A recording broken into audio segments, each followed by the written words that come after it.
Hi everyone, very good evening to all of you. In the last class, we started with International Relation Paper 2 Section B, Global Centers of Power. Global Centers of Power topic में हमने China start किया था and China से related अभी तक हमने basic fact समझे, थोड़ा समझा कि चाइना का स्ट्रेटेजिक कल्चर क्या है, भारत का स्ट्रेटेजिक कल्चर क्या है। हमने एक्सपर्ट ओपिनियंस देखे चाइना को लेकर के। हालांकि ये एक्सपर्ट ओपिनियंस अभी तक इनफ नहीं है, हमें और भी साथ के साथ कवर करने होंगे। इसके अलावा हमने बॉर्डर डिस्प्यूट यहाँ पर कवर किया और समझा कि चाइना का स्ट्रेटेजिक कल्चर और जो बॉर्डर डिस्प्यूट इंडिया के साथ में एग्जिस्ट करते हैं, ये किस तरीके से लिंक्ड हैं। तो ये इम्पॉर्टेंट फैक्ट्स लास्ट क्लास में हम कवर कर चुके हैं। आज हम आगे बात करेंगे बाकी सभी इश्यूज पे। राइट, तो सबसे पहले तो मैंने आपको लास्ट क्लास में ही बताया था, इश्यूज में we have trade deficit with China और 2023 के अकॉर्डिंगली $100 बिलियन का सीधा सीधा ट्रेड डेफिसिट अक्टूबर 2023 तक रजिस्टर किया गया। जैसे ही ऑफिशियल नंबर्स आएंगे, होपफुली आपको जो है करंट अफेयर्स में इस बारे में ज़रूर अपडेट हो जाएगा। लेकिन यहाँ पर एक चीज़ नोट करने वाली ये है कि पहली बार 2021 में जो ट्रेड था, ओवरऑल बायलेटरल ट्रेड था इंडिया और चाइना का, वो बढ़ा $125 बिलियन तक चला गया। एंड 2023 तक आते आते अभी अक्टूबर तक अगर हम देखें तो $135 बिलियन के आसपास पहुंच चुका था। यानी कि ओवरऑल ट्रेड हमारा बढ़ ही रहा है चाइना के साथ में। राइट, लेकिन हमने ये भी देखा कि आसियान के साथ में अगर हम कंपेयर करते हैं चाइना का ट्रेड, या यूरोपियन यूनियन या फिर यूएस के साथ में, तो अभी भी बहुत पोटेंशियल है इंडिया और चाइना के ट्रेड में। अभी भी अपनी पोटेंशियल रीच नहीं कर पाया है, क्योंकि यहाँ पर लगभग $800 बिलियन के आसपास, $600 बिलियन के आसपास एंड लगभग $750-770 बिलियन के आसपास रिस्पेक्टिवली इतना ट्रेड इन एरियाज़ के साथ में, इन रीजन्स के साथ में चाइना का होता है। बाकी मैंने ट्रेड डेफिसिट में ये भी बताया था कि चाइना से हम ज़्यादातर इंपोर्ट करते हैं इलेक्ट्रॉनिक आइटम्स, जिसमें स्मार्टफोन्स भी आते हैं। इसके अलावा ऑटोमोबाइल्स में लगने वाली chips, APIs, active pharmaceutical ingredients, इस बारे में भी हमने बात की थी। तो प्रॉब्लम ये है कि हमारा ट्रेड डेफिसिट चाइना के साथ में है। उसका कारण ये है कि बहुत सारे प्रोडक्ट्स जो चीप होते हैं चाइना के, क्योंकि लार्ज स्केल प्रोडक्शन होती है, तो ऑब्वियस है कि लार्ज स्केल प्रोडक्शन में जो प्रोडक्ट की प्राइस होती है वो कम आ जाती है। इसीलिए चाइना के प्रोडक्ट्स इंडिया के प्रोडक्ट्स के मुकाबले बहुत ही सस्ते होते हैं। जैसे कि स्टील को लेकर के चाइना जो है, स्टील के मटेरियल्स हो गए, वो डंप करता है इंडिया के मार्केट में, यानी बहुत सस्ते में देता है। इतना तो डोमेस्टिक लेवल पे इंडिया में स्टील नहीं प्रोड्यूस होता है, तो इसीलिए वहाँ का स्टील ज़्यादा प्रेफर किया जाता है, क्योंकि उसमें बेनिफिट ज़्यादा होता है ओवरऑल अगर देखा जाए। लेकिन इसका सीधा सीधा असर हमारी डोमेस्टिक मार्केट पे पड़ता है। दूसरा कारण ये है कि इंडिया जो एक्सपोर्ट करता है चाइना को, वो मेनली फार्म प्रोड्यूस एक्सपोर्ट करता है। फार्म प्रोड्यूस भेजी जाती है और ये चीज़ अंडर वैल्यूड है काफ़ी। बाकी प्रॉब्लम ये भी है कि अगर हम जेनेरिक मेडिसिन्स बनाते हैं तो अभी तक चाइना की मार्केट में ये जो जेनेरिक मेडिसिन्स हैं इनको एंट्री नहीं है। राइट, तो ये भी एक कारण है कि इंडिया के जो फार्मास्यूटिकल प्रोडक्ट्स हैं उन पे रोक लगाई हुई है। फिर हमारा अगर एक्सपोर्ट होगा तो आईटी सेक्टर में ज़्यादा हो सकता है, लेकिन यहाँ पर भी प्रॉब्लम है कि आईटी सेक्टर के लिए चाइना की मार्केट एक्सेस करना भी मुश्किल है। यही कारण है कि आप देखेंगे कि हमारा ट्रेड डेफिसिट एग्जिस्ट करता है, यानी कि हम इंपोर्ट ज़्यादा करते हैं और एक्सपोर्ट कम करते हैं।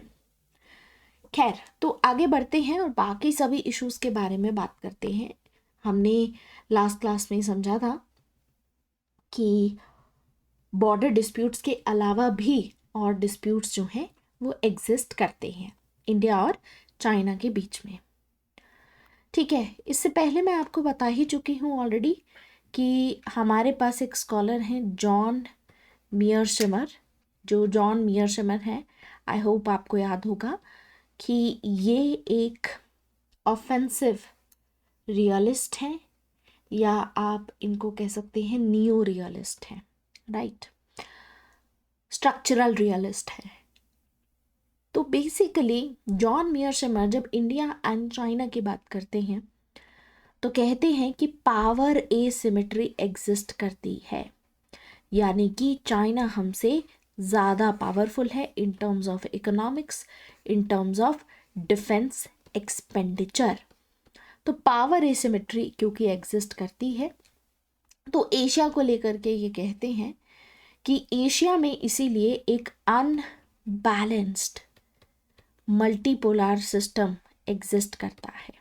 अनबैलेंस्ड मल्टीपोलर सिस्टम एग्जिस्ट करता है। मल्टीपोलर मतलब कि यहाँ पर आपको दिखेगा मल्टीपोलैरिटी है, मल्टीपल प्लेयर्स हैं, जिसमें चाइना जो है वो बाकी सभी प्लेयर्स के मुकाबले ज़्यादा पावरफुल है। अब जब मैं इन प्लेयर्स की बात करती हूँ तो इसमें सिर्फ चाइना और इंडिया नहीं आता है, यहाँ पर आप जापान को भी इंक्लूड कर सकते हैं।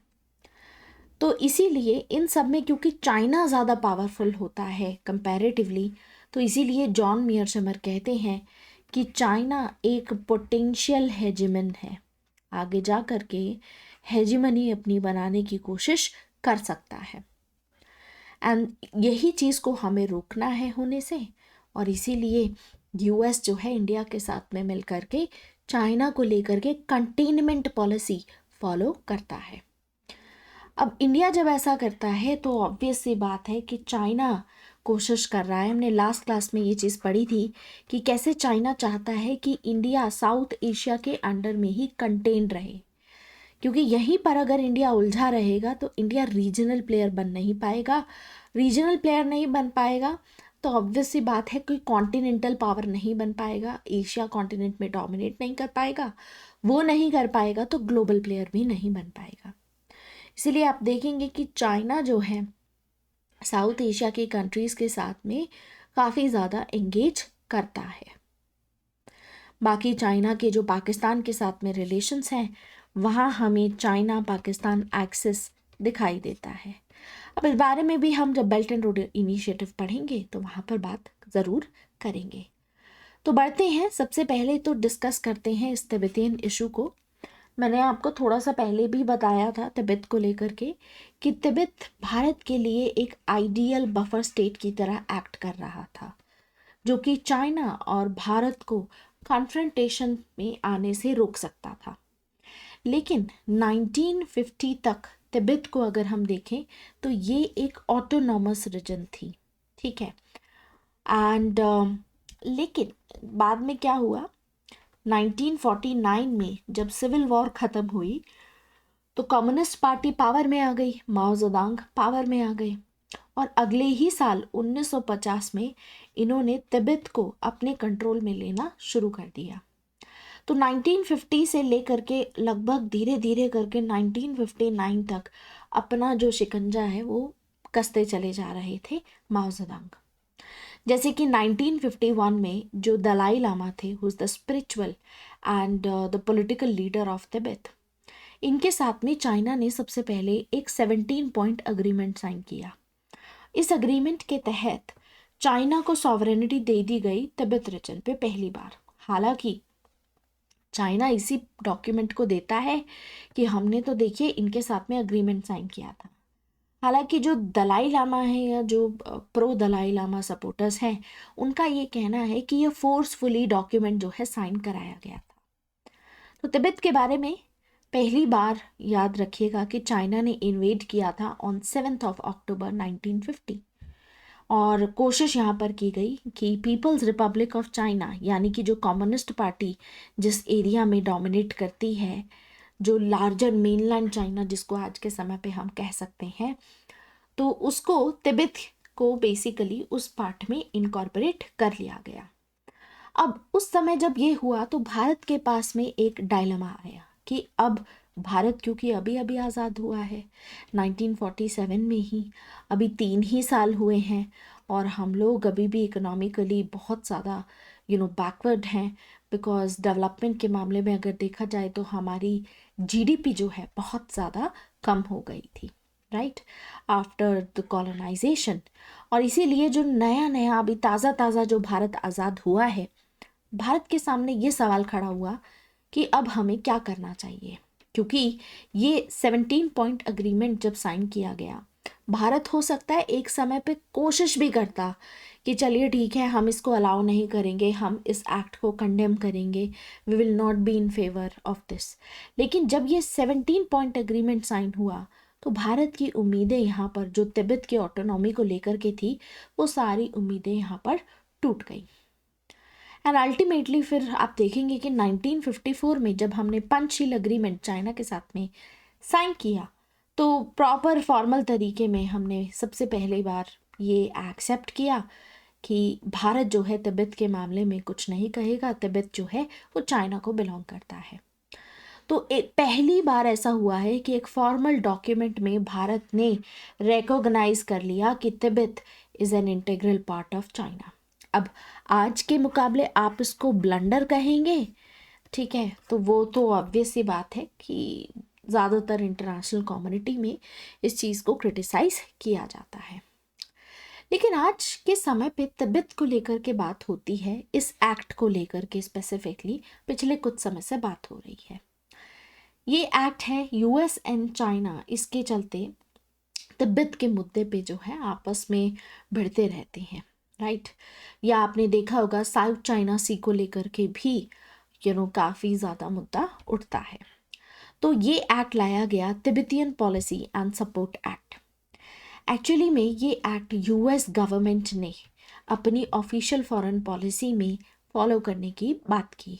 अगर ये एक्ट साइन हो जाता है तो इसका मतलब है कि ऑफिशियल लेवल पे यूएस गवर्नमेंट जो है चाइना को क्रिटिसाइज करेगी, चाइना के किसी भी एफर्ट को अपोज करेगी। अगर चाइना तिब्बत के एरिया में जो बुद्धिस्ट रिलीजियस लीडर्स हैं उनको सेलेक्टिवली उनको आप कह सकते हो कि एजुकेट करने की कोशिश करता है, या डिस्ट्रैक्ट करने की कोशिश करता है, या कुछ इस तरीके से कंट्रोल करने की कोशिश करता है जो कि कंसिस्टेंट नहीं है जो बुद्धिज्म में होना चाहिए।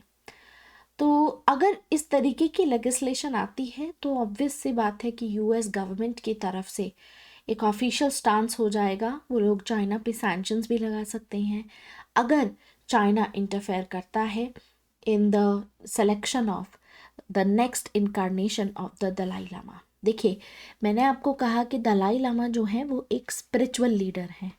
तो यूजुअली होता क्या है कि जो भी सिटिंग दलाई लामा होता है वो सेलेक्ट करता है अगले दलाई लामा को, वो सेलेक्ट करके जाता है, जैसे कोई चाइल्ड हो गया, ठीक है, उनको कि he will be the next Dalai Lama, ठीक है। इस तरीके से माना जाता है कि this child will be my reincarnation, मतलब जब मेरी मौत हो जाएगी तो मेरे जाने के बाद यही बैठेगा, मतलब एक तरीके से मैंने ही पुनर्जन्म लिया है इन हिज फॉर्म, ठीक है। लेकिन पिछले कुछ समय से न्यूज़ में आ रहा था कि जो नेक्स्ट इनकारनेशन दलाई लामा का सेलेक्ट किया गया था, जिस चाइल्ड को, चाइना ने उस चाइल्ड को एबडक्ट किया है, किडनैप किया है।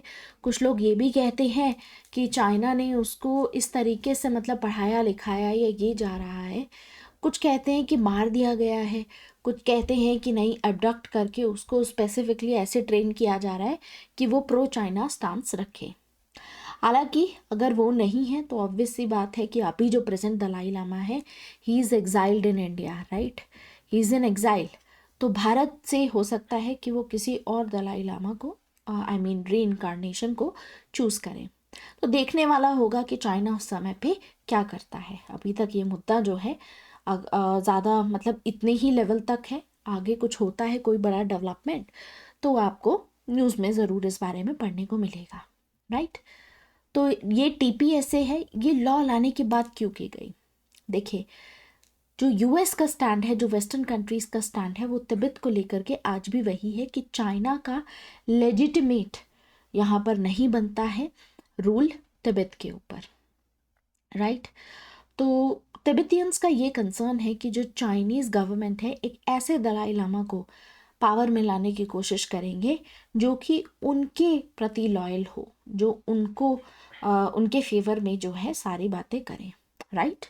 और यही कारण है कि यहाँ पर इस चीज़ को लेकर के जब बात आती है कि ये तो जेन्युइन ऑटोनॉमी नहीं होगी, दैट इज़ वाई यूएस की तरफ से इस तरीके की बात की गई, ठीक है। तो यूएस यहाँ पर इस एक्ट के थ्रू ये एक्नॉलेज करता है कि जो तिब्बतियन पार्लियामेंट बनाई गई है, ऑब्वियसली वो तिब्बत में अभी नहीं है, एग्जाइल में जो सरकार बनाई हुई है प्रेजेंट दलाई लामा ने, उनकी एक एग्जाइल में तिब्बतियन पार्लियामेंट भी चलती है, राइट।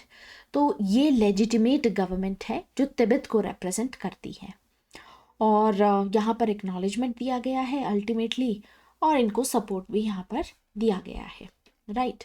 अब भारत की तरफ से थोड़ा सा समझने की कोशिश करते हैं कि भारत की तिब्बत को लेकर के पॉलिसी कैसी है। स्पेसिफिकली 2021 में ये काफ़ी न्यूज़ में था। उसका कारण ये है कि चाइनीज़ नेशनल्स जो थे उन्होंने प्रोटेस्ट करना शुरू किया। भारत में उस समय पे दलाई लामा का बर्थडे सेलिब्रेट किया जा रहा था और मुझे याद है कि जो हमारे प्राइम मिनिस्टर मोदी थे उन्होंने जो है यहाँ पर दलाई लामा को ऑफिशियली जो है बधाई भी दी थी उनके बर्थडे पे। तो दलाई लामा और ये जो तिब्बत का मुद्दा है, ये चाइना और इंडिया के रिलेशंस में एक इरिटेंट की तरह काम करता है, एक मुद्दा है, एक डिस्प्यूटेड एरिया है।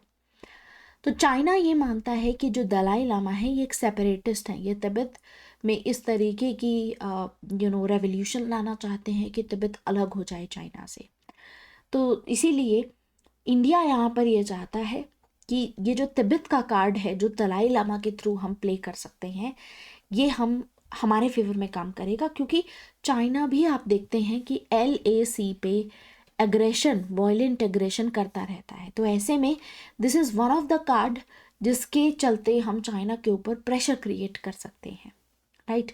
Because at the end of the day हर एक देश नेशनल इंटरेस्ट को ही परस्यू करता है, right, whether it is China, whether it is US और रशिया और इंडिया।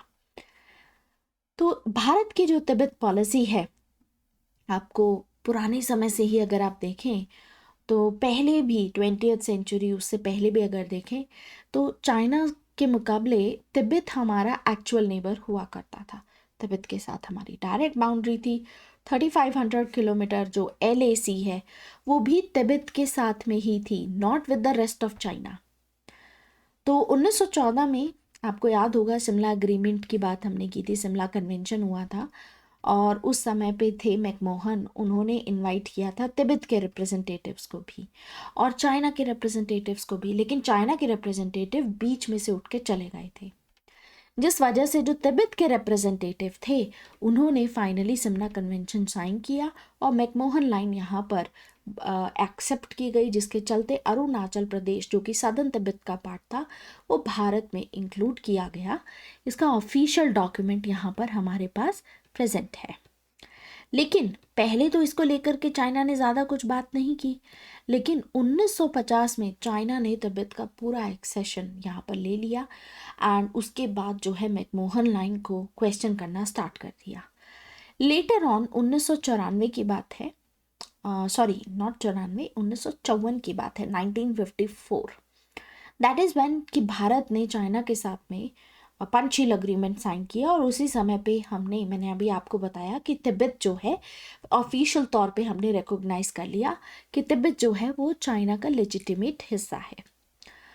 लेकिन फिर इसके 4 साल बाद 1959 में जब तिब्बतियन अपराइजिंग हुई तो वहाँ जो दलाई लामा थे, the spiritual leader of Tibet, और उनके काफ़ी सारे फॉलोअर्स थे, वो भारत आ गए और सबसे पहले ये रुके थे तवांग मॉनेस्ट्री में और वहाँ से फिर इनको धर्मशाला में एग्जाइल प्रोवाइड कर दिया गया। तो उस समय के जो प्राइम मिनिस्टर थे जवाहरलाल नेहरू, उन्होंने इनको हेल्प किया, शेल्टर दिया एंड एक तिब्बतियन गवर्नमेंट बनाने में एग्जाइल में भी हेल्प करी।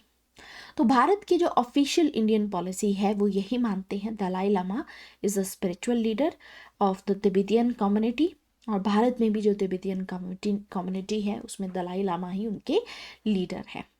तो भारत में लाखों लोग हैं, आप कह सकते हो, जो तिब्बतियंस हैं, those who are living here, right. हालांकि एक चीज़ बहुत इम्पॉर्टेंट है यहाँ पर कि शुरुआत में ऐसा हुआ था कि भारत को लगा कि चाइना के साथ में हमारा कोई कॉन्फ्लिक्ट होगा नहीं, अल्टीमेटली आगे जा कर के 1962 में वॉर होगी, राइट। तो भारत के जो तिब्बत को लेकर के पॉलिसी है, रीसेंट टाइम्स में आपको इसमें शिफ्ट देखने को मिलेगा। यानी कि वो 1954 का साल जब हमने ऑफिशियली एक्सेप्ट किया, ऑफिशियली रिकॉग्नाइज किया, उसके बाद से अब तक बहुत चेंज आ चुका है। स्पेसिफिकली पिछले कुछ समय से जब टेंशन्स बढ़ गई हैं इंडिया और चाइना के बीच में, आप देख सकते हैं कि भारत में स्पेसिफिकली जब प्रधानमंत्री मोदी आते हैं 2014 में, he became the head of the government, तो इन्होंने तिब्बतियन गवर्नमेंट के जो हेड थे यानी दलाई लामा को भी यहाँ पर अपनी स्वेरिंग इन सेरेमनी में बुलाया था। एंड हालांकि 2019 में इनको इनवाइट नहीं किया गया जब इनका री इलेक्शन हुआ, लेकिन ऐसा इसलिए नहीं हुआ क्योंकि उस समय पे हमारी इनफॉर्मल टाइप की समिट हो रही थी चाइना के प्रेसिडेंट के साथ में, may be that's why this happened. लेकिन 2013 में भी, जैसे मैंने आपको बताया, कि दलाई लामा जो हैं इनको भारत के प्रधानमंत्री की तरफ से पहला पब्लिक एक्नॉलेजमेंट मिला since 2013 when he wished him on his birthday। तो ये शिफ्ट जो है आपको ये दिखा रही है कि चैलेंजेस हैं डेफिनेटली, लेकिन भारत तिब्बत के कार्ड को यूज़ करने में नहीं कतराएगा, क्योंकि जो प्रेजेंट गवर्नमेंट की पॉलिसी है वो रियलिस्ट है। We are following a realist foreign policy these days, right. तो चैलेंजेस काफ़ी हैं हमारे जो तिब्बत की पॉलिसी है उसको लेकर के। सबसे बड़ा जो चैलेंज है वो है कि तिब्बत जो पहले हुआ करता था, 1950 का तिब्बत, 1959 का तिब्बत, उसका अगर आप कंपैरिजन करेंगे आज 2024 में, तो काफ़ी चेंजेस आ चुके हैं। पिछले कुछ सालों में चाइना ने, जो मेनलैंड चाइना के लोग हैं, उनको तिब्बत में माइग्रेट करा करके यहाँ पर सेटल करवाया है, ताकि फ्यूचर में अगर कभी मान लीजिए कोई रेफरेंडम टाइप का भी होता है, यहाँ की पॉपुलेशन से पूछा जाता है कि आपको ऑटोनॉमी चाहिए या आपको चाइना के साथ में ही रहना है, तो वो चाइना के फेवर में कुछ बात करें।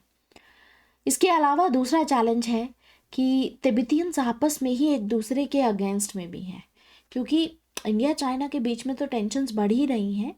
गालवान क्लैशेस आपने देखा होगा कि क्या हुआ, लेकिन अल्टीमेटली आपको पता है कि भारत की जो आर्मी है वो तिब्बत की स्पेशल फ्रंटियर फोर्स को ट्रेन करती है, और this could lead to Tibetans fighting each other in the future also, because हमारी आर्मी में भी काफ़ी सारे तिब्बतियन लोग हैं, राइट। दोज उस आप कह सकते हो कि एथनिसिटी के लोग हैं। Then another thing is the issue of Tibetan citizenship, क्योंकि भारत सरकार की तरफ से, इंडियन गवर्नमेंट की तरफ से सिटीजनशिप जो है यहाँ पर प्रोवाइड नहीं की गई है उन लोगों को जो तिब्बतियन बॉर्न है बेसिकली। तो ये कट ऑफ ईयर 1987 में लगा दिया गया था, उसके बाद सिटीजनशिप नहीं दी गई है, जिसकी वजह से इस कम्युनिटी में काफ़ी डिससेटिस्फेक्शन भी है। और पिछले कुछ समय से यूएस यहाँ पर काफ़ी इम्पॉर्टेंट रोल प्ले कर रहा है। यूएस की तरफ से जो तिब्बत से रिफ्यूजीज़ आते हैं उनको यहाँ पर एक्सेप्टेंस मिल रहा है। तो ओवरऑल अगर तिब्बतियन रिफ्यूजीज़ को लेकर के देखा जाए तो उनके फ्यूचर को लेकर के काफ़ी यहाँ पर मतलब डिबेट्स होती हैं। तो दिस इज़ अनदर चैलेंज। इसके अलावा दलाई लामा को आगे सक्सीड कौन करेगा, क्योंकि अभी जो प्रेजेंट दलाई लामा है ही इज़ 86 ईयर्स ओल्ड, वो काफ़ी बूढ़े हैं, right, but he is the only political leader of the community world wide. तो इनका जो सक्सेसर होगा उसको लेकर के काफ़ी ज़्यादा डिबेट्स हैं कि उनको कहाँ से चूज़ किया जाए, all those things are there. तो ये भी एक चैलेंज है, बिकॉज जो तिब्बतियन कम्युनिटी है ये all over the world spread है। तो यहाँ पर ताइवान में भी आपको काफ़ी दिखेंगे, इंडिया में भी दिखेंगे, यूएस में भी। तो अल्टीमेटली जहाँ पर भी तिब्बतियन कम्युनिटी है उनके स्पिरिचुअल पॉलिटिकल लीडर जो हैं वो दलाई लामा ही हैं। तो हो सकता है कि कहीं से भी चूज़ किया जा सकता है द नेक्स्ट री इनकारनेशन ऑफ दलाई लामा। तो ओवरऑल हम ये कह सकते हैं कि तिब्बतियंस को लेकर के भारत की अभी कोई ऐसी एग्जीक्यूटिव पॉलिसी, कोई ऐसा लॉ नहीं है, लेकिन जो करंट पॉलिसी है वो तिब्बत के लोगों के वेलफेयर के फेवर में है, राइट। एंड लेकिन जो कोर मुद्दे हैं वो अभी भी एज इट इज़ वहीं पर हैं, and a lot of things can be done there, but realist ground पे अगर कहा जाए तो बहुत सारे फॉरेन पॉलिसी एक्सपर्ट्स कहते हैं कि नाउ इट इज़ टाइम कि इंडिया को एक तिब्बत मुद्दे पे एक असर्टिव पॉलिसी यहाँ पर, एक असर्टिव स्टैंड जो है यहाँ पर ले लेना चाहिए। बाकी यही है कि कुछ सजेशंस ये भी दिए जाते हैं कि India should avoid a situation जहाँ पर आपको पता है कि काफ़ी सारे तिब्बत कम्युनिटी के लोग भारत में रहते हैं, एंड अगर सपोज कीजिए कि जो तिब्बतियन लीडर है वो इंडिया से नहीं कहीं और से चूज़ किया जाता है, द नेक्स्ट दलाई लामा, तो भारत के लिए ये थोड़ा सा मतलब डिफ़िकल्ट होगा। क्योंकि लीडरशिप और कमांड स्ट्रक्चर फिर भारत के बाहर होगा, तिब्बतियन कार्ड प्ले करना चाइना के खिलाफ थोड़ा सा मुश्किल हो जाएगा हमारे लिए। तो इस चीज़ को कॉशियसली आप इस तरीके से अपने कंक्लूजन में, अपने आंसर में यूज़ कर सकते हैं। बाकी तिब्बतियन मुद्दे पे सुहासिनी हैदर यही इसी बारे में बात करती हैं कि किस तरीके से तिब्बत की डेमोग्राफी में अब चेंज हुआ है, किस तरीके से चाइना तिब्बत के एरियाज़ में अब डैम बना रहा है जिसके डायरेक्ट इम्पैक्ट अरुणाचल प्रदेश या उसके जो बाउंड्री में जो भी स्टेट्स हैं भारत के उन पे पड़ सकता है।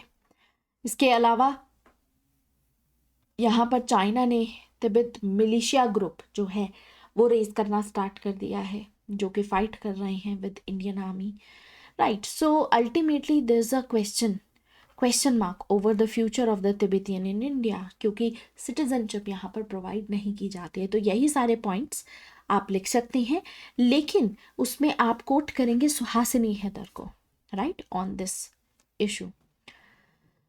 तो क्वेश्चन जब यह आता है कि क्या इंडिया को तिब्बत कार्ड प्ले करना चाहिए, तो आप सुहासिनी हैदर को कोट कर सकते हैं।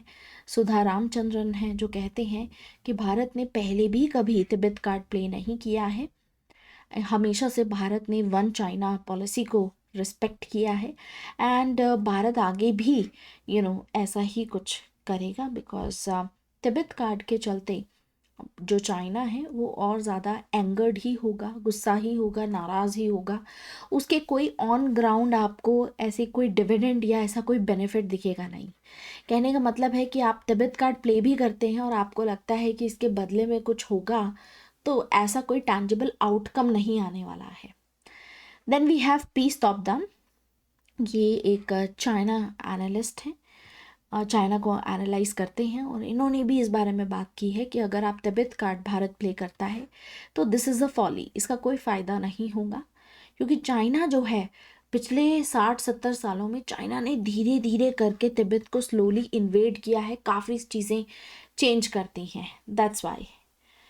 तो 1962 की वॉर के बारे में थोड़ा पढ़ लीजिएगा। It was a humiliating defeat for India, क्योंकि उससे इंडिया रिकवर नहीं कर पाया, और इसी वॉर के चलते भारत और चाइना के बीच में एक ट्रस्ट डेफिसिट बिल्ड हुआ, एक टाइप की परमानेंट राइवलरी हमें देखने को मिली, राइट। तो यही कारण है कि भारत इस समय पे यूएसए के काफ़ी करीब जा रहा है, क्योंकि चाइना की जो पावर एसिमेट्री है वो भारत की स्ट्रेटेजिक ऑटोनॉमी पे लिमिटेशंस लगाती है, एक तरीके से कि भारत अपनी खुद की इंडिपेंडेंट पॉलिसी फॉलो नहीं कर सकता है just because it wants to contain China, और चाइना हमसे ज़्यादा पावरफुल है। एंड 1962 की वॉर में क्योंकि भारत हार गया, तो पाकिस्तान को लगा कि हम भी भारत को हरा सकते हैं, तो ये एक कारण बना जिसकी वजह से 1965 में आप देखेंगे कि पाकिस्तान की तरफ से वॉर स्टार्ट की गई। हालांकि आगे जा कर के देखा गया कि चाइना और पाकिस्तान दोनों साथ आ गए, राइट, एंड पाकिस्तान के चलते यूएस और चाइना पास आ गए थे, और इसीलिए 1978 में जब चाइना ने अपनी इकोनॉमी को ओपन किया तो उस समय पे यूएस सपोर्ट कर रहा था यहाँ पर, because US and China came closer because of Pakistan, और उस समय पे यूएसएसआर भी था। अब देखिए 1962 की वॉर देखेंगे तो उस समय पे तो यूएसएसआर भी इंडिया के फेवर में नहीं था। यूएसएसआर ने अपनी जो मिग्स है उसकी भी सप्लाई यहाँ पर बंद कर दी थी। तो इंडिया को उस समय पे मतलब मजबूर किया जा रहा था। इंडिया वाज लाइक कि चलो यूएसए ही हमको हेल्प कर दे। इससे पहले कि यूएस की हेल्प हमें मिलती, चाइना ने ऑलरेडी विड्रॉ कर लिया था। 1 महीने के अंदर ही चाइना ने यहाँ पर सीज फायर डिक्लेयर किया, राइट। फिर उसके बाद की मैंने आपको बता ही दिया है कि काफ़ी विजिट्स हुई, किस तरीके से जो है चीज़ें चेंज की गई, एंड फाइनली 2003 में जो है यहाँ पर साइन किया गया स्ट्रेटेजिक पार्टनरशिप। और यही वो समय है जब गाइडिंग प्रिंसिपल्स यहाँ पर कुछ दिए गए कि किस तरीके से हम फ्यूचर में जो है अपने जो बॉर्डर डिस्प्यूट्स हैं उसको कैसे रिजॉल्व कर सकते हैं। तो उसको लेकर के दिए गए guiding principles and political parameters, ये एक इम्पॉर्टेंट टर्मिनोलॉजी है जो आपको याद रखनी है। यानी कि डिस्प्यूट हमारे जो चाइना और भारत के बीच में जो डिस्प्यूट हैं, उन डिस्प्यूट्स को कैसे रिजॉल्व किया जाएगा, वो रेजोल्यूशन का पूरा जो कोड है, उसका पूरा जो प्रोसीजर है, वो इस guiding principles and political parameters में है। तो यहाँ पर 2003 में काफ़ी सिग्निफिकेंट डेवलपमेंट भारत और चाइना के बीच में देखा गया। तो ये वो साल है जब स्ट्रेटेजिक पार्टनरशिप अनाउंस की गई। उसी समय पे चाइना ने रिकॉग्नाइज़ किया कि सिक्किम जो है वो भारत का पार्ट है। उसी समय पे गाइडिंग प्रिंसिपल्स और पॉलिटिकल पैरामीटर्स लाए गए टू रिजॉल्व द डिस्प्यूट। उसी समय पे इन लोगों ने एग्री किया कि एक ऐसा मैकेनिज्म बनाया जाएगा जिसमें भारत और चाइना की तरफ से स्पेशल रिप्रेजेंटेटिव्स रखे जाएंगे और 3 स्टेजेस में बॉर्डर डिस्प्यूट को रिजॉल्व किया जाएगा। सबसे पहले ये एग्री करेंगे कि कौन कौन से प्रिंसिपल्स पे या कौन कौन से पैरामीटर्स के बेसिस पर डिसाइड किया जाएगा कि आपकी बॉर्डर क्या है और हमारा बॉर्डर क्या है। दूसरा, ये डिसाइड किया गया कि अल्टीमेटली जो है डिमार्केशन क्या होगा, मतलब किसको कितना एरिया कहाँ पर मिलेगा, मैप एक्सचेंज होंगे, ठीक है। इस सब के बारे में बात यहाँ पर की गई, राइट।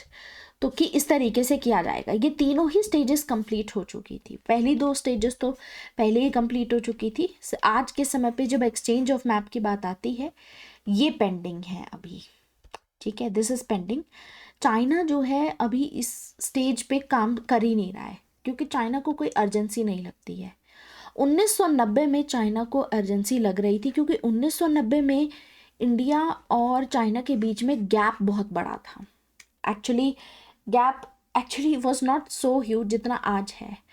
मतलब कि आप ये कह सकते हो कि चाइना जो है उस समय पे इकोनॉमिकली बहुत ही पिछड़ गया था, राइट। पिछड़ा हुआ था। चाइना में बहुत सारे फेमाइन्स देखे गए, बहुत सारा डिस्ट्रक्शन देखा गया। तो वो एक समय था जब चाइना शायद रिजॉल्व कर भी लेता। लेकिन आज के समय पे गैप बहुत ज़्यादा है इंडिया और चाइना के बीच में। दैट इज़ वाई चाइना को लगता है कि हम वैसे ही पावरफुल पोजीशन पे हैं, हमें क्या ज़रूरत है इंडिया के साथ में डिस्प्यूट्स को रिजॉल्व करने की। आज के समय पे तो अगर हम इंडिया को इन डिस्प्यूट्स में घुमाए रखते हैं तो वो ज़्यादा बेटर है क्योंकि इंडिया के ऊपर हम इनके थ्रू प्रेशर क्रिएट कर सकते हैं। और इसी वजह से 1990 का समय था जब चाइना चाहता था कि बॉर्डर पे पीस रहे, लेकिन आज ऐसा नहीं है, राइट। तो ये गाइडिंग प्रिंसिपल्स क्या हैं? राजीव गांधी की जब विजिट हुई थी उस समय पे इस चीज़ को लेकर के एग्रीमेंट किया गया था कि जब इंडिया और चाइना के बीच में बॉर्डर डिस्प्यूट रेजोल्यूशन को लेकर के बात होगी तो जो भी रिजल्ट होगा, जो भी डिस्प्यूट होगा, उसको रिजॉल्व किया जाएगा फेयर मैनर में और दोनों को ही इक्वालिटी की पोजीशन पे रखा जाएगा। ऐसा नहीं है कि आप भारत के स्टांस को जो है वो पीछे रखो, राइट। साथ ही साथ यहाँ पर बात की गई कि जब बाउंड्री का डिमार्केशन होगा, जब जोग्राफिकल फीचर्स वगैरह, पॉपुलेशन के सेंटिमेंट्स भी यहाँ पर कंसिडर किए जाएंगे और जो भी प्रैक्टिकल डिफ़िकल्टीज़ हैं उनको ध्यान में रख करके ही प्रॉपर डिमार्केशन किया जाएगा। और जब तक बॉर्डर डिस्प्यूट रिजॉल्व नहीं होता है तब तक तो ऑब्वियसली क्वालिटेटिव इम्प्रूवमेंट कोई हम एक्सपेक्ट नहीं कर सकते हैं। तो करंट ट्रेंड यही है कि अब तो चाइना बहुत तेज़ी से राइज कर रहा है। This is a serious threat for India. आज के समय पे चाइना पाकिस्तान एक्सेस हमें देखने को मिल सकता है। इंडिया और रशिया के रिलेशंस भी उतने स्ट्रांग नहीं हैं जैसे हुआ करते थे। उल्टा हम देखते हैं कि रशिया, चाइना और पाकिस्तान के रिलेशंस अब बहुत ज़्यादा स्ट्रांग उभर के आ रहे हैं। तो ऐसे में India is compelled to go for internal balancing और यही कारण है कि भारत ने conventional and non conventional weapons पे भी करना फोकस किया। इसके चलते यूएस और बाकी सभी देशों के साथ में strategic partnerships, quasi alliance, quad का पार्ट बन गए। इस सब में जो है आप देखेंगे कि भारत की तरफ से ये डेवलपमेंट्स देखे गए, राइट। तो प्रेडिक्ट ये किया जाता है कि आने वाले समय में पॉसिबिलिटी है कि इंडिया और चाइना की वॉर हो इंडियन ओशन में। तो इंडियन ओशन आज के समय पे एक नए थिएटर ऑफ कॉन्फ्लिक्ट के फॉर्म में इमर्ज हो रहा है, एंड इसीलिए इंडिया यूएस और जापान के साथ में मिलकर के काम कर रहा है कि इंडो पैसिफिक रीजन में स्पेसिफिकली एक रूल बेस्ड पीसफुल ऑर्डर यहाँ पर लाया जा सके, राइट। तो ये सारे डेवलपमेंट्स हैं। तो एज ऑफ 2022 या 2023 के हिसाब से अगर हम देखें तो करंट स्टेटस कुछ ऐसा है। जो भी डेवलपमेंट्स हुए हैं उसको लेकर के we have NSA adviser Shiv Shankar Menon जो कहते हैं कि इतिहास में जो भी कुछ हुआ है, nothing in the history prepared either India और चाइना। आज तक इंडिया और चाइना एक दूसरे को कैसे डील करना है, किसी चीज़ ने भी उनको मतलब ऐसा कोई हिस्टोरिकली ऐसा कोई इवेंट नहीं हुआ है जिससे प्रिपेयर्ड रहे हों। क्योंकि इंडिया और चाइना के बीच में मिस रीडिंग्स बहुत होती हैं, ट्रस्ट डेफिसिट बहुत एग्जिस्ट करता है। जैसे कि आप 2017 का डोकलाम क्राइसिस यहाँ पर देख सकते हैं। तो दैट इज़ अनदर डेवलपमेंट, इसके बारे में थोड़ा सा आप पढ़िएगा। Ultimately what we can see is कि काफ़ी सारी प्रेजेंट टर्म्स में अगर देखा जाए तो काफ़ी सारी यहाँ पर कॉम्प्लेक्सिटीज़ हैं, राइट। और आज का जो ज़माना है 2017 का शंघाई कोऑपरेशन ऑर्गेनाइजेशन की समिट में हमारे जो प्रेजेंट फॉरेन मिनिस्टर हैं मिस्टर एस जयशंकर, इन्होंने कहा था कि आज का जो ग्लोबल अनसर्टेनिटी का ज़माना है इसमें इंडिया और चाइना ऐसे कंट्रीज़ हैं जो स्टेबिलिटी कुछ वर्ल्ड ऑर्डर में ला सकते हैं। तो ऐसे में ये कहते हैं कि इंडिया और चाइना को जो उनके बीच के डिफरेंसेस हैं उनको डिस्प्यूट में नहीं बदलना चाहिए, दे शुड वर्क टुगेदर। क्योंकि रियलिटी यही है कि 20th सेंचुरी हुआ करता था जब वेस्टर्न कंट्रीज़ यहाँ पर डोमिनेट करती थी, लेकिन अगर आज भी हम यही करते रहेंगे, आपस में लड़ते रहेंगे, तो 21st सेंचुरी में भी वेस्ट ही डोमिनेट करता रहेगा। एंड जो स्टेबल वर्ल्ड ऑर्डर की इस समय पे जो ज़रूरत है जिसकी वजह से दोनों ही कंट्रीज़ ग्रो कर सकती हैं, वो पॉसिबल नहीं हो पाएगा। एंड दैट इज़ वाई इनका ये कहना है कि India needs to be imaginative, India needs to have an open mind. ज़रूरी नहीं है कि आप चाइना को हमेशा ही नेगेटिव पर्सपेक्टिव से देखें। India should learn from the wisdom of China also. सुनजू को कोट करते हुए इन्होंने कहा कि जब आप किसी से वॉर लड़ रहे होते हो तो आपको सामने वाले को हराना होता है बिना उससे लड़े। समटाइम्स पीसफुली आपको या प्यार से या विजडम से या लव से या आप कह सकते हो कंपैशन से सामने वाले को जीतना होता है। ज़रूरी नहीं है कि हर बार नेगेटिव पर्सपेक्टिव आप रखें। तो अभी तक यही है कि ज़्यादातर जो वेस्टर्न स्कॉलर्स हैं उन्होंने चाइना को लेकर के एक रिविजनिस्ट नरेटिव बनाया हुआ है। यानी कि जब भी हम इंडिया चाइना की बात करते हैं हम हमेशा चाइना को एज एन एनिमी देखते हैं, एक नेगेटिव लाइट में देखते हैं। One should be open minded to accept कि चाइना के साथ में हम कोऑपरेट भी कर सकते हैं इन मैनी एरियाज, हमारा ही बेनिफिट भी हो सकता है, राइट। बाकी गालवान क्लैशेस के बारे में थोड़ा सा पढ़ लीजिएगा यहाँ से। आई डोंट थिंक सो कि अभी मुझे गालवान क्लैशेस की हिस्ट्री क्या हुआ, कैसे हुआ, ये सभी बताने की आपको ज़रूरत है, because this is a thing of the past. और गालवान क्लैशेस को आज के समय पे हम एज एन एग्जाम्पल यूज़ कर सकते हैं कि आज भी भारत और चाइना के बीच में थोड़ी बहुत झड़प हो जाती है, for example Galwan clashes. Otherwise Galwan clashes में क्या हुआ, क्या डेवलपमेंट्स हुए, इस तरीके का क्वेश्चन जो है नहीं पूछा जाएगा। बाकी आज के समय पे जो है चाइना की सिचुएशन थोड़ी सी कमज़ोर भी है। उसका कारण ये है कि चाइना में जो अनएम्प्लॉयमेंट रेट है बहुत बढ़ गया है। कोविड के बाद से चाइना की इकोनॉमी को बहुत असर पड़ा है। इसके अलावा अगर आप देखें तो जो प्रेसिडेंट जी जिनपिंग हैं चाइना में, उनको काफ़ी क्रिटिसाइज़ किया गया है because of how he handled Covid and the pandemic. इसके अलावा ऑस्ट्रेलिया के साथ में अगर आप चाइना के रिलेशंस देखेंगे तो चाइना की तरफ से ऑस्ट्रेलिया को कहा गया कि it is a dog of America. तो एंड नेहरू को उस समय पे एक समय पे जैसे कहा जाता था कि Nehru is the running dog of American imperialism, तो वैसा सा ही कोई अब्यूज़ जो है देखा गया। तो ओवरऑल चाइना की जो इमेज है इंटरनेशनली बहुत ज़्यादा इम्पैक्ट हुई है। इसके अलावा अभी quad alliance, quad plus alliance की आजकल बात होती है, तो ये सभी चीज़ें भी हैं जिसकी वजह से चाइना को कंटेन करना आज के समय पे, स्पेसिफिकली पैंडामिक के समय पे अगर देखें तो सप्लाई चेन जो भी प्रॉब्लम्स यहाँ पर आई थी, तो सप्लाई चेन बरकरार रखने के लिए अभी तक चाइना पे ज़्यादा डिपेंडेंसी होती थी पूरी दुनिया की, तो उसको डाइवर्सिफाई किया जा रहा है, जिसमें one of the reason is कि इंडिया में यहाँ पर एक नया हब देखने को मिल सकता है जहाँ से शायद सप्लाई चेन मैनेजमेंट यहाँ पे अच्छी की जाए, तो काफ़ी इन्वेस्टमेंट वहाँ पर देखा जाएगा। तो दैट इज़ अनदर फैक्टर जिसकी वजह से चाइना कमज़ोर दिख रहा है। एंड इसके अलावा चाइना के काफ़ी सारे ऐसे बिजनेसेस हैं जहाँ पर अमेरिकन फर्म्स इंसेंटिवाइज कर रही हैं, सैंक्शंस या पेनल्टीज इम्पोज कर रही हैं, right.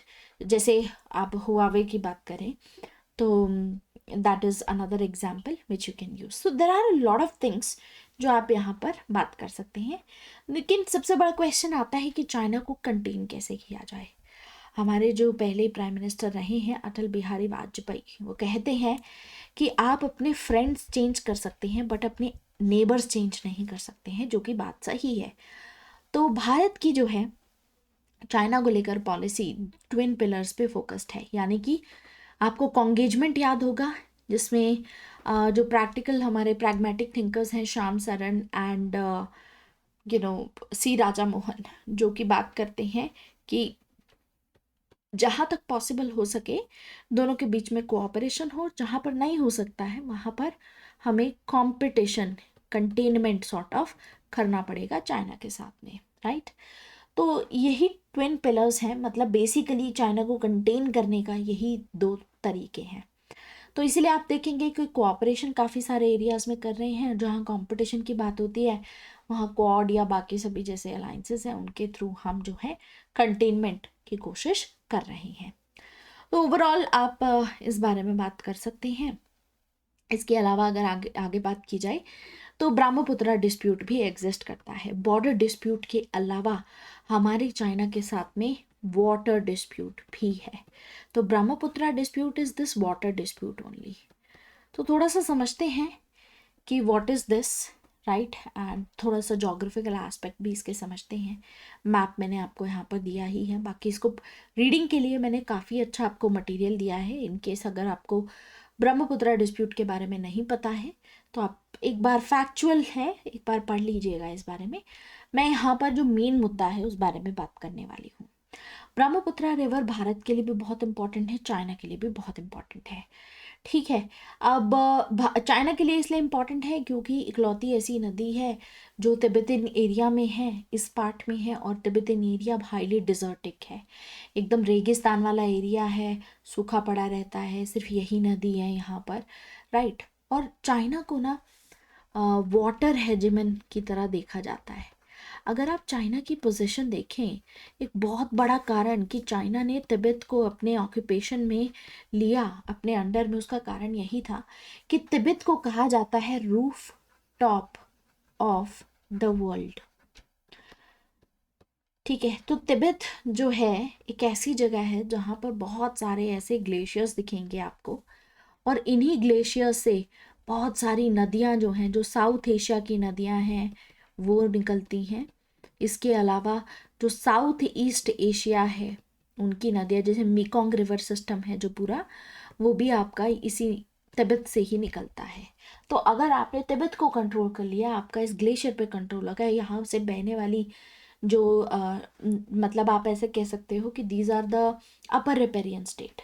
Tibet upper riparian state का मतलब क्या होता है, सपोज कीजिए कि ये एक नदी है, ठीक है, और ये नदी यहाँ से शुरू हो रही है, मतलब ये ग्लेशियर है, और ये नदी यहाँ से बे ऑफ बंगाल में जा रही है, सपोज कीजिए, ठीक है, और बीच में दो कंट्रीज आती हैं, this is A and this is B. तो ए को हम यहाँ पर कहेंगे this is upper riparian state, और जो बी है इसको हम कहेंगे लोअर रिपेरियन स्टेट, ठीक है, upper riparian and lower riparian. तो अल्टीमेटली जो है you know what we can say is कि जो अपर रिपेरियन स्टेट होती है उसकी पोजीशन यहाँ पर स्ट्रांग होती है। तो तिब्बत को ऑक्यूपाई करके चाइना जो है अपर रिपेरियन स्टेट बन गया। तो चाइना यहाँ पर इन नदियों को, इन ग्लेशियर्स को कंट्रोल करके बाकी सभी कंट्रीज पे प्रेशर क्रिएट कर सकता है, right. And that is what China is doing here. China यहाँ पर क्या कर रहा है स्पेसिफिकली, यार्लुंग सैंगपो इस नदी को कहा जाता है तिब्बत में, चाइना में। एंड यही यार्लुंग सैंगपो इंडिया में आकर के ब्रह्मपुत्रा बन जाती है, राइट। तो यार्लुंग सैंगपो यानी कि ब्रह्मपुत्रा ही नदी जो चाइना में है, यानी कि तिब्बत एरिया में है, वहाँ पर काफ़ी सारे डैम्स बना रहा है चाइना। और लोगों का ये भी मानना है, फॉरेन पॉलिसी एक्सपर्ट्स तो ये भी कहते हैं कि चाइना यहाँ डैम बना करके इस पानी को डाइवर्ट कर सकता है, उस एरिया में डाइवर्ट कर सकता है जो कि तिब्बत में है, राइट। तिब्बत के वो एरियाज जहाँ पर बिल्कुल भी पानी नहीं है, राइट। तो वहाँ पर चाइना डेवलपमेंट भी कर सकता है, जिसके चलते तिब्बत जो है ऑब्वियसली इस समय पे अगर चाइना के यूथ को डेवलपमेंट या एम्प्लॉयमेंट अगर मिल जाता है तो वो क्यों ही चाइना की सरकार के खिलाफ कुछ बोलेंगे। इकलौता तरीका यही होता है यूथ को इन सब चीज़ों से दूर रखने का कि आप उनको रोज़गार वगैरह, डेवलपमेंट, ये सभी चीज़ें देते रहो तो लोगों को कोई प्रॉब्लम नहीं होती है अल्टीमेटली। तो ये चीज़ है, पॉसिबिलिटी यही है यहाँ पर कि चाइना यहाँ पर पानी डाइवर्ट कर सकता है। अनदर थिंग इज़ कि इस तरीके के जो डैम्स यहाँ पर बनाए जाते हैं, तो मान लीजिए कि कल को इंडिया और चाइना के बीच में कोई इशू हो जाता है, कोई डिस्प्यूट हो जाता है, तो उसके चलते चाइना यहाँ पर पानी रोक सकता है। चाइना यहाँ पे पानी रोकेगा तो इसकी कमी सीधा सीधा नॉर्थ ईस्ट में पड़ेगी और नॉर्थ ईस्टर्न इंडिया पे इसका इम्पैक्ट पड़ेगा।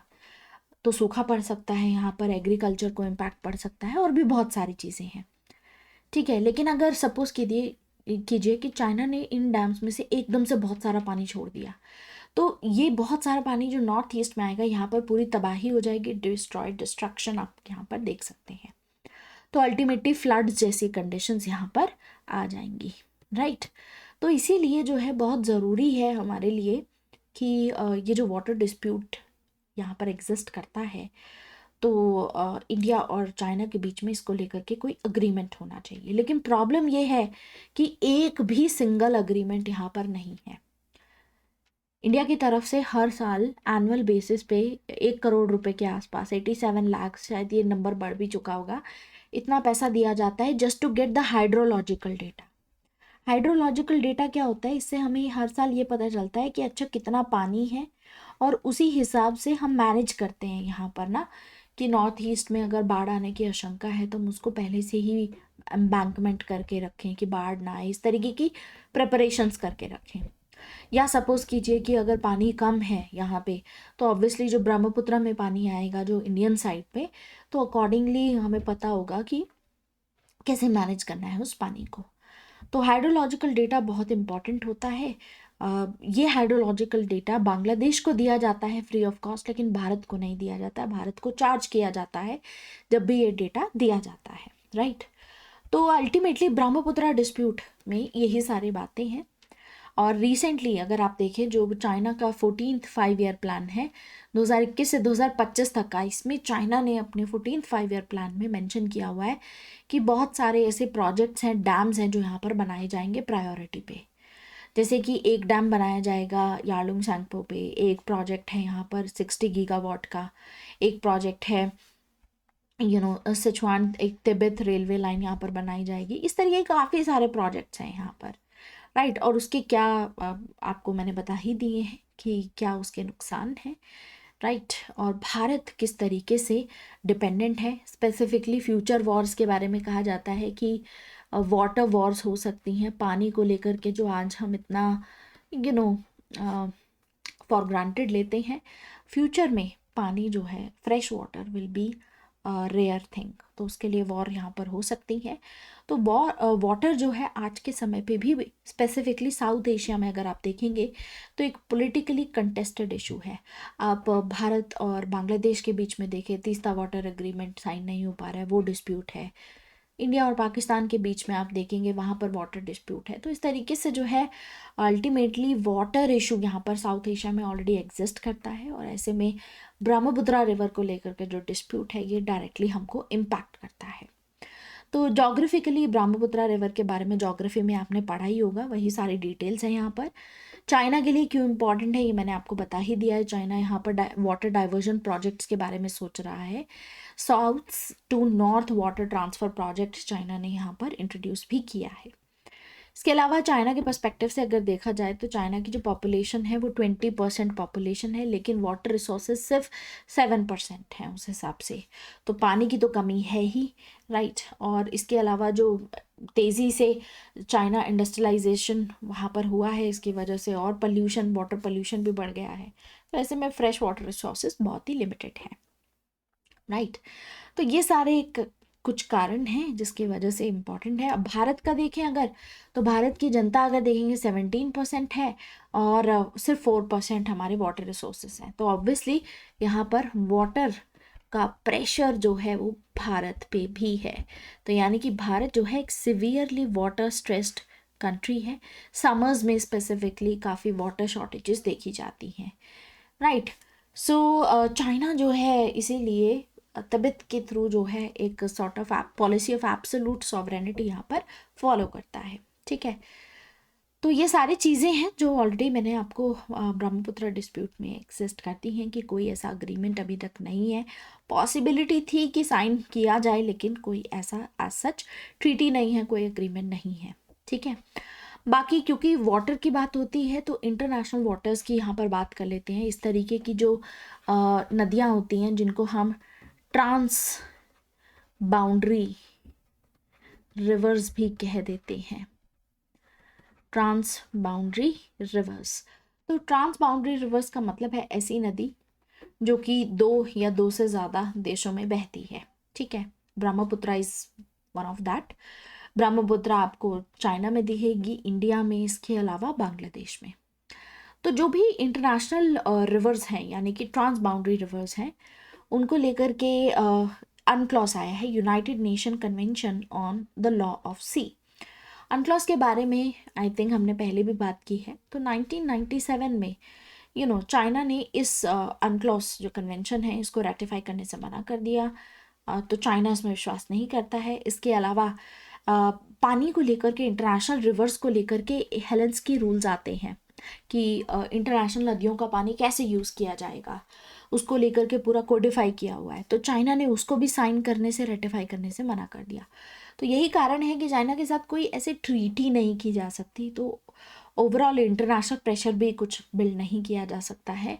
But ultimately what can be done here is कि हम एक चीज़ कर सकते हैं कि बायलेटरल लेवल पे कोई ट्रीटी, कोई एग्रीमेंट की बात यहाँ पर की जा सकती है, जो कि अभी तक कुछ नहीं की गई है। एनीवेज, तो ये सारी चीज़ें हैं, इसके बारे में थोड़ा सा आप पढ़िएगा। इसके अलावा थोड़ा सा समझते हैं हम आगे। Now let us understand. मैंने आपको पहले भी बताया था that this is the main land China, ठीक है। और यहीं पर तिब्बत भी इसका पार्ट है। 1950 के बाद से तिब्बत को यहाँ पर ऑक्यूपाई कर लिया गया, ठीक है। फिर ये है ताइवान। अब ताइवान जो है आज के समय पे अगर ऑफिशियली देखा जाए, इंडिया का ऑफिशियल क्या रिकॉग्निशन है ताइवान को लेकर के, तो we believe in one China policy, यानी कि एक ही चाइना है और हम मानते हैं कि ताइवान भी कहीं ना कहीं चाइना का ही पार्ट है, ठीक है। ऑफिशियल लेवल पे अगर देखा जाए तो वन चाइना पॉलिसी के बारे में थोड़ा सा समझते हैं। कम्युनिस्ट पार्टी ऑफ चाइना 1949 के बाद पावर में आ गई ये मेन लैंड चाइना में। तो मेन लैंड चाइना को कहा जाता है PRC, People's Republic of China.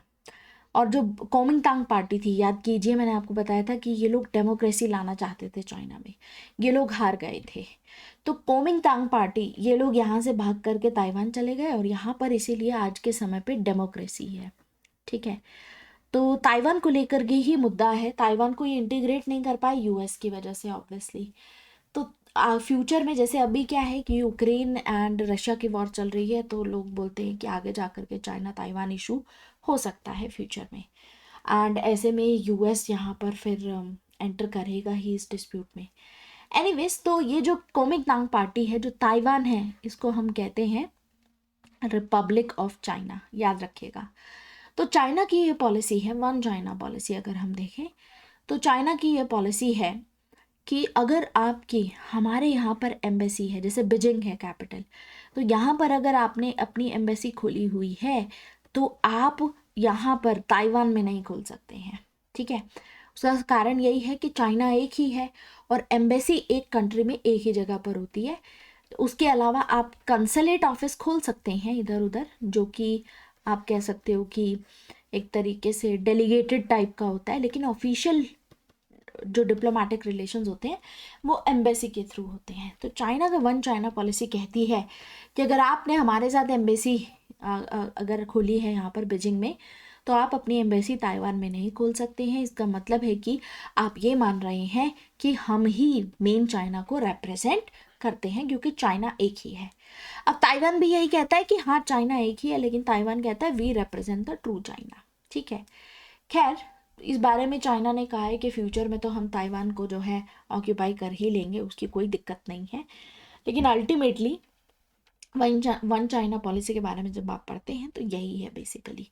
One China policy के चलते चाइना मानता है कि ताइवान जो है उसी का पार्ट है, और बाय फोर्स अगर फ्यूचर में रहा ज़रूरी चाइना को तो वो उसको कंट्रोल भी कर लेंगे। लेकिन जो ताइवान के लीडर्स हैं वो ये कहते हैं कि नहीं, ताइवान अपने आप में एक सॉवरेन इंडिपेंडेंट स्टेट है। लेकिन बहुत समय से टेंशन्स के बावजूद, बहुत कुछ होने के बावजूद चाइना के रिलेशंस ताइवान के साथ में 1980 में इम्प्रूव होने लगे, जब ताइवान ने एक फार्मूला रखा, चाइना ने एक फार्मूला रखा, ठीक है। चाइना का फार्मूला था कि एक कंट्री ही होगी, लेकिन उसमें सिस्टम दो होंगे, वन कंट्री टू सिस्टम। कैसे दो सिस्टम? कि ताइवान में हम डेमोक्रेसी अलाउ करेंगे, ताइवान के पास में ऑटोनॉमी हो सकती है अगर ताइवान एक्सेप्ट करता है कि वो चाइना के साथ में रीयूनिफाई हो जाएगा। लेकिन इस ऑफर को ताइवान ने रिजेक्ट कर दिया। आपको याद है, मैंने पहले भी बताया था कि चाइना की आदत है कि हर किसी को एक पैकेज डील देता है कि पैकेज में ये ले लीजिए, लेकिन ताइवान ने इसको रिजेक्ट किया। लेकिन फिर भी इस अग्रीमेंट के चलते दोनों सरकारों के बीच में काफ़ी रूल्स को रिलैक्स कर दिया गया। इन्वेस्टमेंट्स यहाँ पर चाइना में काफ़ी ज़्यादा किए गए इकोनॉमिक बेनिफिट्स के लिए, ऑब्वियसली, राइट। लेकिन ये चीज़ कही जाती है कि अगर आप अपनी मतलब एम्बेसी यहाँ पर खोलते हो ताइवान में तो that is illegitimate, right. So ultimately ये एक ऑटोनॉमस रीजन हो गई according to China.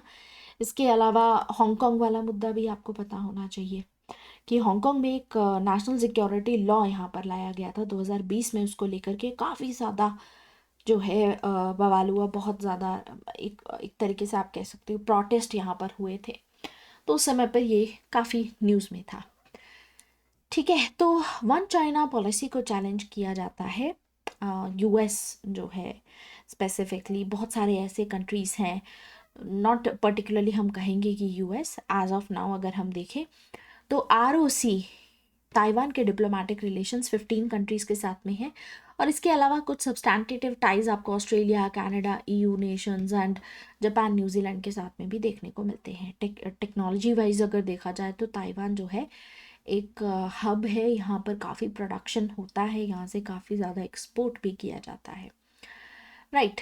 So ultimately जो है ऑफिशियली मैंने आपको बता दिया है कि भारत का यहाँ पर क्या स्टांस है। बाकी ताइवान को काफ़ी सारी ऐसी इंटर गवर्नमेंटल ऑर्गेनाइजेशंस हैं जहाँ पर फुल मेंबरशिप भी यहाँ पर मिली हुई है। तो मेनली आपको मैंने पहले भी बताया था कि चाइना की वैसे जो न्यूक्लियर पॉलिसी है नो फर्स्ट यूज़ की है, लेकिन स्पेसिफिकली उस पर एक स्टार लगा हुआ है।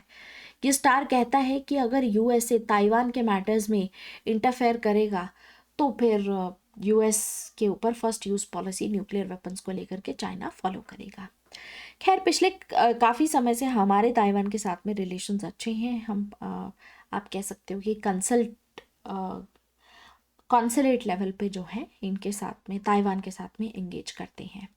तो 1949 के बाद से ही हमने वन चाइना पॉलिसी एक्सेप्ट की हुई है, राइट। ताइवान, तिब्बत दोनों को ही हम एक्सेप्ट करते हैं कि वो चाइना का ही पार्ट है। तो डिप्लोमेटिक पॉइंट ऑफ व्यू से फिर भी इंडिया इस पॉलिसी को यूज़ करता है, वन चाइना पॉलिसी को ऑफिशियली फॉलो करता है, राइट। बाकी हांगकांग क्राइसिस के बारे में थोड़ा सा पता होना चाहिए। हांगकांग एक समय पे ब्रिटिश कॉलोनी का पार्ट था 150 सालों तक, लेकिन आगे जा कर के इसको फिर वॉर के बाद जो है यूके को दे दिया। बेसिकली उस समय पे वॉर हुई थी तो 1842 की बात है जब इसको यूके को दे दिया गया था। आगे जा कर के जब लेटर ऑन चाइना ने हांगकांग को जब यहाँ पर डिकोलोनाइजेशन हुआ, यूके हर जगह से डिकोलोनाइजेशन हो चुका था, तो उस समय पे लीज पे दे दिया गया था हांगकांग को, ठीक है, 99 ईयर्स के लिए। तो हांगकांग इसलिए भी इम्पॉर्टेंट है क्योंकि it is a busy trading port, manufacturing hub है। इकोनॉमी यहाँ पर 1950 के बाद से बहुत तेज़ी से ग्रो की है। हांगकांग एक ऐसी रीजन है, एक ऐसा एरिया है आप कह सकते हो जो स्पेशली एडमिनिस्ट्रेटिव रीजन है, ऑटोनॉमी यहाँ पर दी गई है एंड माइग्रेंट्स यहाँ पर काफ़ी रहते हैं, ठीक है। इसके अलावा ऐसे लोग यहाँ पर आते हैं जो स्पेसिफिकली, जैसे चाइना में परसिक्यूशन बहुत होता है तो वो लोग यहाँ पर आ जाते हैं हांगकांग में, क्योंकि डेमोक्रेसी भी है, ठीक है, ऑटोनॉमी है, freedom of speech and expression है, वो सभी चीज़ें। तो 1980s तक आते आते ये 99 ईयर की जो लीज थी ये ख़त्म होने वाली थी। तो उस समय पे जो है फिर से बात चालू हुई कि ब्रिटेन और चाइना के बीच में कि हांगकांग का क्या होगा, अगर लीज ख़त्म हो गई है तो क्या ये चाइना को वापस दे दिया जाएगा। और अगर वापस दिया जा रहा था तो वहाँ पर जितने भी बिजनेसेस थे वो हांगकांग छोड़ करके सब दुबई या इधर उधर भाग रहे थे, बिकॉज वो नहीं चाहते थे कि चाइना की जो अथॉरिटेरियन गवर्नमेंट है उसके अंडर में अपने बिजनेसेस को रन करें। तो उसके चलते जो है चाइना ने ऐसा होने से रोकने के लिए चाइना ने 1997 में ये प्रिंसिपल प्रमोट किया, वन कंट्री टू सिस्टम का ही, सेम सिस्टम जो उन्होंने ऑफर किया था किसको, ताइवान को। तो इसका मतलब है कि 1997 में अगले 50 सालों के लिए ऑटोनॉमी दी गई हांगकांग को कि अपने हिसाब से काम करेगा। सिर्फ फॉरेन और डिफेंस अफेयर्स में चाइना का से रहेगा, बाकी सारे मैटर्स में हांगकांग अपने हिसाब से काम कर सकता है, ठीक है। तो 2020 में जब एक नया सिक्योरिटी लॉ लाया गया तो उसको लेकर के हुई प्रॉब्लम। तो हांगकांग को कैसे रूल किया जाता है याद रखिएगा, एक कंट्री है मतलब चाइना का ही पार्ट है, लेकिन सिस्टम अलग है, दो सिस्टम है, यानी कि यहाँ पर ऑटोनॉमी दी गई है। तो सिर्फ हांगकांग नहीं है, मकाऊ भी है यहाँ पर, जिसको एक स्पेशल एडमिनिस्ट्रेटिव रीजन में डाला गया है। एक्चुअली हांगकांग और मकाऊ दोनों ही पहले कॉलोनीज हुआ करती थी ब्रिटिशर्स की। ब्रिटिशर्स यहाँ पर बहुत सेटल थे, काफ़ी इंडस्ट्रियलाइज हो गया, काफ़ी तेज़ी से डेवलपमेंट हुआ। लेकिन जब चाइना को लगा कि हम यहाँ पर अपना वापस ले लेते हैं कंट्रोल, तो बिजनेसेस भागने लगे यहाँ से, राइट। और यही कारण है कि हांगकांग को 1997 में और मकाऊ को 1999 में सॉवरेनिटी जो है इसकी ट्रांसफ़र होनी थी, लेकिन अल्टीमेटली एक्सटेंड कर दिया गया अगले 50 सालों तक। तो यानी कि 2047 में आप कह सकते हो लगभग अगले 25 साल के अंदर हांगकांग जो है वापस चाइना में इंटीग्रेट हो जाएगा, और 2049 में मकाऊ। उसके बाद क्या होगा हांगकांग और मकाऊ में अभी तक तो हम कुछ कह नहीं सकते हैं, आज से 25 और 27 साल के बाद की बात है। लेट्स सी व्हाट हैपन्स, हम लोग देख ही लेंगे उस समय पे क्या होगा। बट हांगकांग में ये जो एक्स्ट्राडिशन लॉ लाया गया, एक सिक्योरिटी लॉ लाया गया, उसको लेकर के काफ़ी बवाल हुआ था। एक्चुअली चाइना ने एक ऐसा लॉ पास किया था जिसके थ्रू चाइना ये कह रहा था कि जो भी एंटी चाइना के लोग हैं या ऐसे क्रिमिनल्स हैं जो चाइना के अगेंस्ट में, फॉर एग्जांपल उनको यहाँ से हांगकांग से लाया जाए मेनलैंड चाइना में, और उनके ट्रायल्स यानी कि ज्यूरी के सामने, जज के सामने उनको रखा जाए, और उनके ऊपर मतलब जो भी केस चल रहा है वो ट्रायल हो। लेकिन लोगों को लगा कि ऐसे तो जो भी लोग चाइना के खिलाफ बोलते हैं उन लोगों को फिर चाइना यहाँ से अरेस्ट करके ले जाएगा हांगकांग से और वहाँ जाके मार डालेगा। ऐसे लोगों को जो चाइना के ओपोनेंट्स हैं इस लॉ के थ्रू जो है स्पेसिफिकली टारगेट किया जा सकता है। तो एक्चुअली में हुआ ये कि हांगकांग में जो इस समय पे लीडर थी कैरी लैम, ठीक है, ये बहुत ही स्किल्ड ब्यूरोक्रेट हैं, बट ये माना जाता है कि प्रो चाइनीज़ है। तो इनका इस तरीके का जो लॉ ये लेकर के आई, उस वजह से ये सारा प्रॉब्लम हुआ यहाँ पर। बाकी याद होगा आपको तियानमेन स्क्वायर के बारे में, आई थिंक मैंने आपको बताया है 1989 का ऐसे एक इवेंट हुआ था। इफ़ यू रिमेंबर, आपको मैंने बताया था कि चाइना जो है अथॉरिटेरियन टाइप का गवर्नमेंट है वहाँ पर। तो चाइना ने 1978 में ये डिसाइड किया था कि हम अपनी इकोनॉमी को ओपन करेंगे। तो यानी कि चाइना ने पहली बार अपनी कंट्री में इकोनॉमिक फ्रीडम अलाउ किया, इकोनॉमिक फ्रीडम। अब यूएस उस समय पे इस चीज़ को क्यों सपोर्ट कर रहा था कि चाइना अपनी इकोनॉमी ओपन कर रहा है, चाइना के राइस को सपोर्ट करते हैं? क्योंकि यूएस को पता था कि अगर आप एक बार अपने देश में इकोनॉमिक फ्रीडम लेके आओगे तो धीरे धीरे करके आगे जा कर के लोग अपने आप पॉलिटिकल फ्रीडम की भी डिमांड करेंगे, और यही हुआ। 1978 के बाद जो इकोनॉमिक फ्रीडम लाया गया, 1989 तक आते आते चाइना में काफ़ी सारी ऐसी न्यूज़ देखी गई कि करप्शन बहुत हो रहा है। तो उसको लेकर के लोगों ने बोलना स्टार्ट कर दिया कि भाई बहुत तेज़ी से ग्रोथ होनी चाहिए थी, हर चीज़ अच्छी होनी चाहिए थी, लेकिन करप्शन ये है तो हमें अपनी सरकार खुद चुनने का, अपने रिप्रेजेंटेटिव खुद चुनने का जो है हमें हक होना चाहिए। तो उस समय पे प्रोटेस्ट स्टार्ट हो गए जब यूथ जो है डिमांड करने लगा पॉलिटिकल फ्रीडम की। तो अल्टीमेटली जब ऐसी डिमांड हुई, इस तरीके के प्रोटेस्ट हुए, तो चाइना के लीडर्स पहले तो चुप थे, पहले तो कुछ नहीं किया, लेकिन अल्टीमेटली फिर उन्होंने भेज दिए टैंक, और टैंक से इन सबको मरवा डाला। तो आप ये देख सकते हैं, this is a very famous image. उस समय पे जो है you can see this is a tank man, इसको कहा जाता है। इस पर्सन को बेसिकली ये कहा गया कि he is the symbol of China's youth of that time, ठीक है।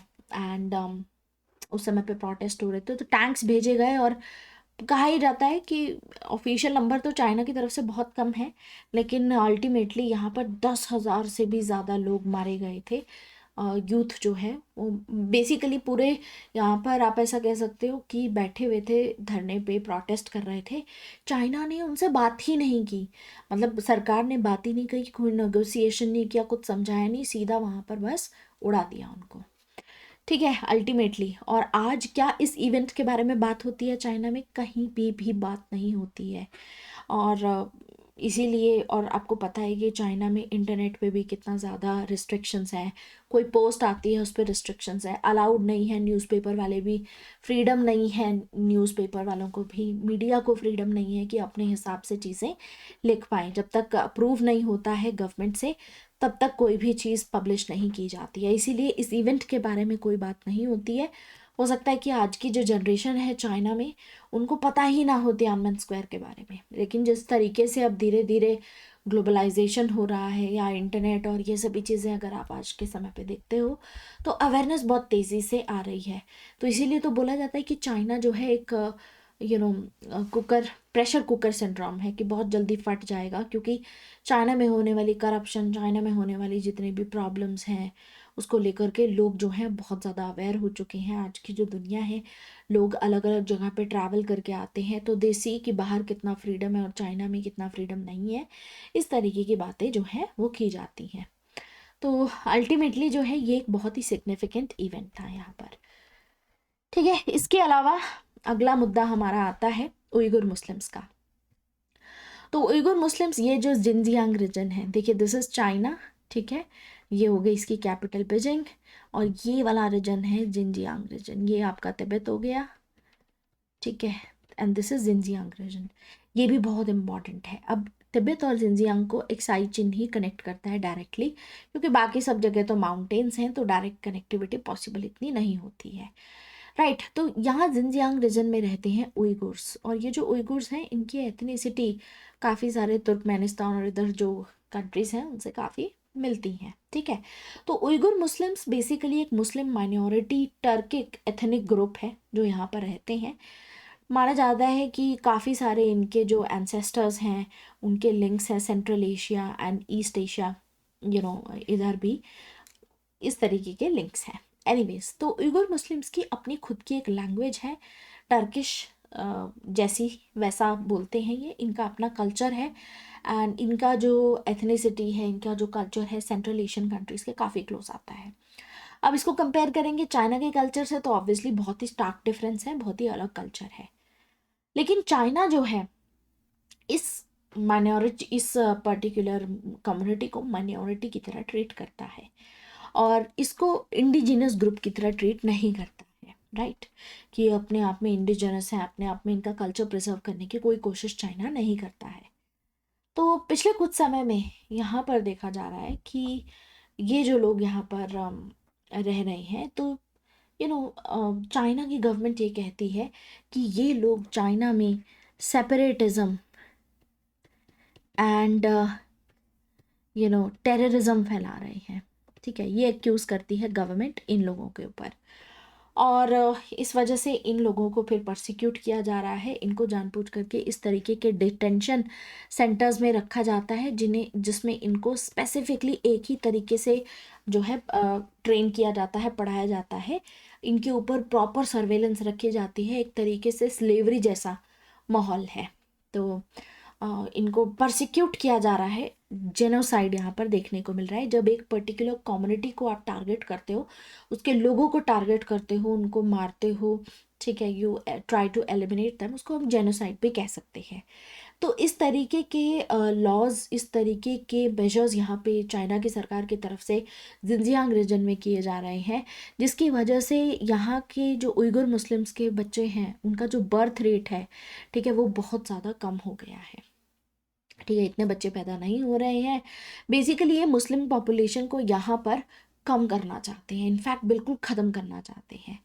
और यहाँ पर क्या कर रहा है चाइना, मेनलैंड इधर वाली साइड से चाइना जो हान चाइनीज़ हैं, उनको जिनजियांग रीजन में ज़्यादातर जो डेवलपमेंट इस यहाँ पर हो रहा है ना, जितना भी इनको एम्प्लॉयमेंट मिल रही है, यहाँ पर इनको सेटल कराने की कोशिश की जा रही है। इससे होगा क्या, मैंने आपको बताया था कि जिनजियांग रीजन, तिब्बत दोनों ही बहुत इंपॉर्टेंट है। चाइना इधर एक्सपैंड नहीं कर सकता है, इधर जापान और साउथ कोरिया है, वहाँ ऑलरेडी यूएस ने एक्सटेंडेड डेटरेंस वगैरह प्रोवाइड कर रखा है, तो वहाँ तो पॉसिबल ही नहीं है। तो हमने ईस्ट में तो कंटेन कर रखा है चाइना को, तो चाइना के पास एक लौता तरीका है कि वेस्ट में एक्सपैंड करे। और वेस्ट में एक्सपैंड करने का मतलब है कि तिब्बत और जिनजियांग रीजन पे अपनी पकड़ रखे, ताकि यूरेशियन रीजन्स तक भी वहाँ की मार्केट में और ये एक्सपेंशन जो है वो चाइना का बढ़ सके, चाइना का साम्राज्य भी बढ़ सके। तो चाइना की जो यहाँ पर आर्मी है, इनके होम्स को रेगुलरली पुलिस रेड यहाँ पर करती है। जो पेरेंट्स हैं उनको डराती है अगर वो अपने बच्चे छुपा के रखते हैं तो, क्योंकि यहाँ पर यही है कि आप ज़्यादा बच्चे नहीं कर सकते हो, इस तरीके का लॉ यहाँ पर लेके आए हुए हैं। ठीक है, तो इस तरीके का, एक तरीके का आप देखेंगे कि यहाँ पर फोर्स लेबर जो है, एक सिस्टमैटिक बर्थ कंट्रोल जानबूझ करके कि आप इतने नहीं कर सकते हो, वो बच्चे इस हिसाब से रूल्स जो हैं यहाँ पर बनाए गए हैं। और मास स्टरलाइजिंग भी यहाँ पर की जा रही है, मतलब कि इस तरीके का ऑपरेशंस की महिलाएं जो हैं वो बच्चे पैदा ही ना कर पाए यहाँ पर। तो इनकी पॉपुलेशन को कंट्रोल करने में कोशिश की जा रही है, साथ ही साथ हान चाइनीज़ को यहाँ पर सेटल किया जा रहा है। तो ये एक तरीका है इस रीजन पे पूरी तरीके से अपना कंट्रोल बनाने का। तो ये जो डिटेंशन सेंटर्स हैं, इनको हम री एजुकेशन कैंप्स भी कह सकते हैं। और यहाँ पर कहा जाता है कि human right violations, human right abuses देखने को मिल रहे हैं इस पर्टिकुलर कम्युनिटी के खिलाफ। चाइना ये सब कर रहा है, इसीलिए पूरे वर्ल्ड में जो है ह्यूमन राइट वायलेशंस के नाम से चाइना को बहुत ज़्यादा एक्यूज़ किया जाता है। उइगुर कम्युनिटी, आप देखेंगे कि बार बार जो है इस मुद्दे को इंटरनेशनलाइज किया जाता है।